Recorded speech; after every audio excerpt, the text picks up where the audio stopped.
నమస్తే welcome to four sides TV. దేశంలోని మత్స్యకారుల అభ్యున్నతికి కేంద్ర పశుసంవర్ధక పాడి మత్స్య శాఖల మంత్రి పురుషోత్తం రూపాల చేపట్టిన సాగర్ పరిక్రమ కార్యక్రమం మంచి ఫలితాలను ఇస్తోందని భారత మత్స్య శాఖ అభివృద్ధి మండలి సభ్యుడు కోలాంగారి పోలయ్య చెప్పారు. సాగర్ పరిక్రమ కార్యక్రమంలో భాగంగా జువ్వలదిన్నె ఫిషింగ్ హార్బర్ ను కేంద్ర మంత్రి రూపాల సందర్శించారు. ఈ పర్యటనలో పోలయ్య కూడా పాల్గొన్నారు. ఈ సందర్భంగా ఆయనతో ఫోర్ సైడ్స్ టీవీ ప్రతినిధి శ్రీధర్ ప్రత్యేక ముఖాముఖి. ఇప్పుడు కేంద్ర భారత ప్రభుత్వ మత్స్యశాఖ అభివృద్ధి మండలి డైరెక్టర్ నెల్లూరు చెందిన కోలంగారి పోలయ్య అంతా ఉన్నారు. నమస్తే సార్. ఇక్కడ మనం చూసినట్టయితే మంత్రి ఓడర్ రేవుల నుంచి మత్స్యకారులను కలుసుకునే కార్యక్రమంలో అనేక విషయాలు వెలుగులో చూసినట్టు తెలుస్తూ ఉంది. కీలకమైన అంశాలు ఏంటి?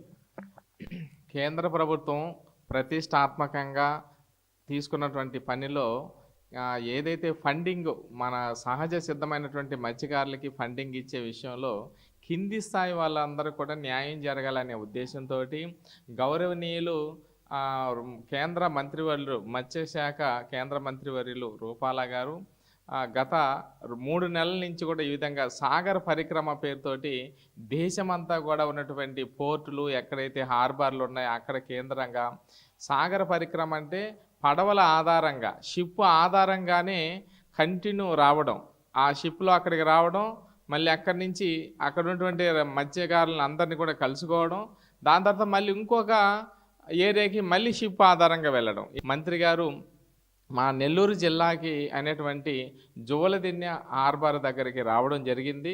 అయితే దీని యొక్క ఉద్దేశము ఏంటంటే మత్స్యకారులకి ఇప్పటి వరకు కేంద్ర ప్రభుత్వం ద్వారా అంటే గత ప్రభుత్వంలో మత్స్యశాఖ సపరేట్గా లేదు. ఇప్పుడు గౌరవనీయులు ప్రధానమంత్రి మోదీ గారు మత్స్యకారులకు సంబంధించి సపరేట్గా మత్స్యశాఖ మంత్రి సపరేట్గా ఇవ్వడం జరిగింది. దీనిని ఇంకా ఇంప్లిమెంటేషన్ చేయాలనే పేరుతోటి మంత్రివర్యులు అన్ని రాష్ట్రాల తీరంలో ఉన్నటువంటి 9 రాష్ట్రాలు ఇట్లాగా అన్ని హార్బర్లకి అందరినీ కలుసుకునే భాగంలో ఈరోజు రావడం. అయితే ఇక్కడికి రావడం వల్ల ఇక్కడ ఉన్నటువంటి లోకల్గా ఉండే మత్స్యకారులు అందరం కూడా ఈరోజు కలవడం జరిగింది. కలిసి ఏదైతే ప్రధాన సమస్యలు ఉన్నాయో అవన్నీ కూడా వారి దృష్టికి వ్యక్తిగతంగా ముఖాముఖి పేరుతోటి అట్లా కలవడం జరిగింది. దీంట్లో ప్రధానమైన విషయాలు ఒకటేచ్చి తమిళనాడుకి సంబంధించినటువంటి కడలూరు బోటులు, హై స్పీడ్ బోట్లు మన రాష్ట్రంలోకి చొరబడి మన ఏదైతే లిమిట్ ఉందో 12 నాటికల్ మైల్ తర్వాత ఏదైతే అది వేట చేయాల్సిన పరిస్థితి ఉంది. పెద్ద బోటు కాబట్టి, పెద్ద వలలు పెద్ద చేపలు దొరికేటటువంటి బోటు కాబట్టి, కానీ వాళ్ళకి అక్కడ చేపలు దొరకపోగా సహజ సిద్ధంగా ఉన్నటువంటి సముద్రం అంచులో ఉన్నటువంటి వాటిలో నిరంతరం వేట చేయడం, ఇక్కడ మత్స్య సంపదను మొత్తం కూడా వాళ్ళు తీసుకొని వెళ్ళిపోవడం జరుగుతూ ఉంది. వాళ్ళ దగ్గర ఉండే హై టెక్నాలజీ వలలతోటి ఇవన్నీ కూడా చేయడము. దాంతోపాటుగా ఈ మత్స్యకారులు ఎవరైతే అక్కడ లోకల్గా చిన్న పడవలతో వెళ్తున్నారో వాళ్ళని దాడి చేస్తున్నారు. వాళ్ళు కర్రలతోటి బాంబులతోటి చిన్న ప్రయోగాలతోటి వీళ్ళందరినీ ఇబ్బంది కలిగించడం చేస్తూ ఉన్నారు.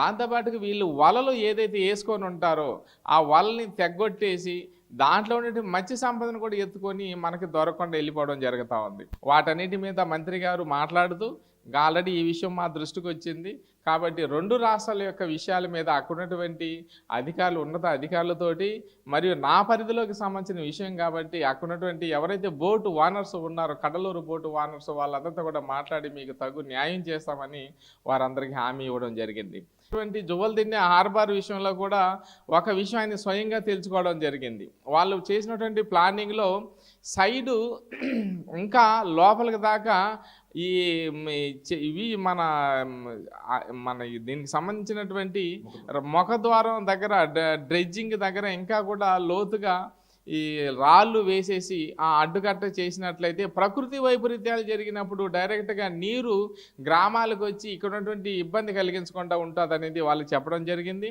ఖచ్చితంగా దీన్ని ఎవరైతే కాంట్రాక్ట్ ఇచ్చినారో వాళ్ళతో చెప్పి ఆ విధంగా నష్టం లేకుండా సైడ్ ఇంకా కూడా లోపలికి వేసి మీ అందరికి ఉపయోగపడేటట్టుగా చేస్తామని చెప్పేది. ఇక్కడ మత్స్యకారులకు సహకార సంఘాలను ఏర్పాటు చేస్తూ ఒక కీలక ప్రగతిని ప్రవేశపెట్టడం జరిగింది. ఇది ఈ మత్స్యకార సహకార సంఘాలు ఎలా సాగుతున్నాయి? మంత్రి సాగర పరిక్రమలో వీటి సమీక్ష ఏమిటి? మనకి కేంద్ర ప్రభుత్వం ఇక్కడ లోకల్గా ఉన్నటువంటి మత్స్యకారుల సహకార సంఘాలు అనేటటువంటిది ఇక్కడ ఆల్రెడీ ఉంది. అయితే దీన్ని బలోపేతం చేయడానికి సహజమైనటువంటి మత్స్యకారులకి సొసైటీస్లో ఉండే వాళ్ళందరూ కూడా ఇంకా ఆర్థిక అభివృద్ధికి చేయడం కోసంగా కేంద్ర ప్రభుత్వం FFPO fishermen farmer producer organisation అనేటటువంటి ఒక కొత్త స్కీమ్ని ప్రారంభించింది. ఈ స్కీమ్ ద్వారా సహజమైనటువంటి వాళ్ళందరూ కూడా ఉన్నటువంటి వాళ్ళు రాబోయేటటువంటి ఒక 3 సంవత్సరాల దాకా కేంద్ర ప్రభుత్వం దీన్ని నిర్వహణ చేస్తుంది. ఇలా చేయడం వల్ల వాళ్ళు కోట్ల రూపాయలతోటి వ్యాపారం చేయడానికి, వీళ్ళందరూ కూడా వ్యాపారస్తులు అవ్వడానికి, ఆర్థిక అభివృద్ధికి చేసేటువంటి కొత్త యొక్క స్కీము ప్రధానమంత్రి గారి ద్వారా ఇవన్నీ రిలీజ్ అయింది. దాన్ని ఈరోజు మంత్రి గారు వారి చేతుల మీదుగా సర్టిఫికేటు ఇవ్వడం జరిగింది. ఇక్కడ మత్స్యశాఖకు సంబంధించిన పరిశ్రమలు అయితేనేమి, ఇటు చేపల పెంపకం అయితేనేమి, రొయ్యల పెంపకం అయితేనేమి, ఇక్కడ ఒక నైపుణ్యం అవసరం. ఈ నైపుణ్యాభివృద్ధి కార్యక్రమం ఎలా సాగుతుంది మత్స్యశాఖలో? సాగర పరిక్రమలో మంత్రి దీని పరంగా ఎలాంటి సమీక్ష చేశారు?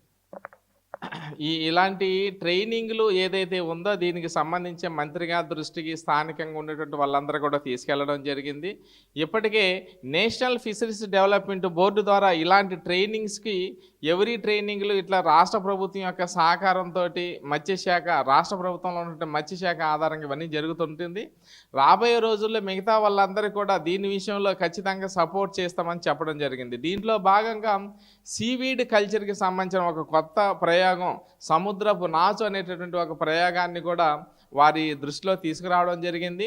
వారు దీనినే ఖచ్చితంగా కేంద్ర ప్రభుత్వంలో ఉన్నటువంటి NFDB ద్వారానే మోడల్ ఒక ప్రయోగం చేసి ఆర్థిక అభివృద్ధికి, మత్స్యకారులకు వేటకు వెళ్తున్నారు, వస్తున్నారు, మిగతా వచ్చేటటువంటి ప్రతి సంవత్సరం 2 నెలల బ్యాన్ పీరియడ్ ఏదైతే ఉంటుందో ఆ సమయంలో వాళ్ళ ఆర్థిక అభివృద్ధి చెందడం కోసం ఇది ఉపయోగపడుతుంది. కాబట్టి కేంద్ర ప్రభుత్వం ద్వారా దీన్ని ముందుకు తీసుకొచ్చి మత్స్యకారులందరికీ కూడా న్యాయం చేపిస్తామని చెప్పడం జరిగింది. వీరు తనకున్న అవకాశాన్ని సద్వినియోగం చేసుకుని మత్స్యకారుల సమస్యలను వారి ముందు ఉంచేందుకు ప్రయత్నం చేస్తున్నారు. కెమెరామ్యాన్ విజయ్తో శ్రీధర్, ఫోర్సైట్ టీవీ, నెల్లూరు.